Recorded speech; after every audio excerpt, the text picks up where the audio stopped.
Have you ever been to Yosemite Park? Did you know that the oldest sequoia tree in this awesome national park exceeds 3,000 years old? We are today in 5783, so it means that as the Ivrim were getting out of Egypt in 2448, when the Yam Suf split in order to let them become the wonderful nation that they had the potential to become, Am Israel, well, somewhere in California, a little seed was planted.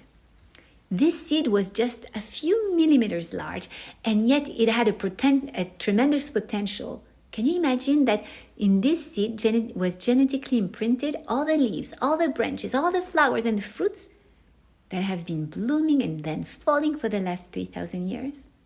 Isn't it fascinating when you think about it? Today we're so amazed by how tiny a chip of electronic is and how much it can contain of data. But in reality, when we observe the creation of HaKadosh Baruch Hu, isn't it even more stunning to realize the infinity of DNA information condensed inside of a tiny seed of the tree? Tonight, we are going to be eating fruits. Not because we will try to lose those extra pounds from Hanukkah. And yes, I know, just like me, you enjoy the suganiyot, right? But because it will be Tu Bishvat, the Rosh Hashanah of the trees. Don't you think it's a little weird to celebrate the rebirth of the trees in the middle of winter by eating fruits? Okay, I live in Miami, but in the rest of the universe, in winter, trees look totally bald, almost dead. I see no fruits or even flowers on the trees in the months of Shvat. So why do we have to eat this seder of fruits? It's very interesting. Tu Bishvat is indeed not the day the flowers blossom or the fruits are ripe. It is the day when the sap goes up in the tree for the first time again this year. Nobody can tell what's happening deep inside the bold tree, but on the 15th of Shvat, life is coming back inside of the tree. It's preparing for the rebirth of spring and the fruits of the summer on Tu Bishvat. We actually celebrate our bitachon in HaKadosh Baruch Hu. We celebrate that even if things seems to be totally asleep, even if things are not moving, one day that seed has been planted. And we believe strongly that its potential will come to life once again this year. The day you were born is the day Hashem decided that this world will not function without you. The day you were born, your mother gave birth to you. She planted a seed with a vibrant potential. That is the mission Hashem gave us.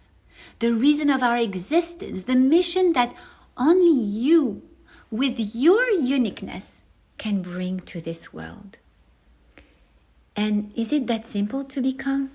To turn this potential into reality? It's not easy, actually. Sometimes we grow a trunk, we develop some ramification, but we don't know that inside of our spiritual DNA, we have the power to grow leaves, beautiful flowers, and even fruits. Every year, Hashem gives us a day when we can decide to feel that potential flowing inside of ourselves, that sap bringing up the vitality, the chayut, the strength to be that potential self we can be, that fruit. And you even taste it on that day, so it gives you the desire, the ratzon, to reach for it. Tu Bishvat celebrates the rebirth, because the first time you were born, your mom delivered you, Baruch Hashem. But in order for you to reach your potential, you will have to give birth to yourself. And all of us mothers know how painful the contractions of birth can be. But in order to embrace your potential, Hashem might place you in painful situation in order to squeeze and to get that sap up and help you find the strength to become who you truly are.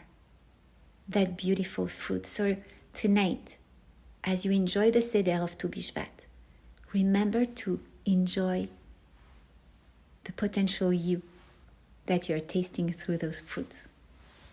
Happy Tu Bishvat.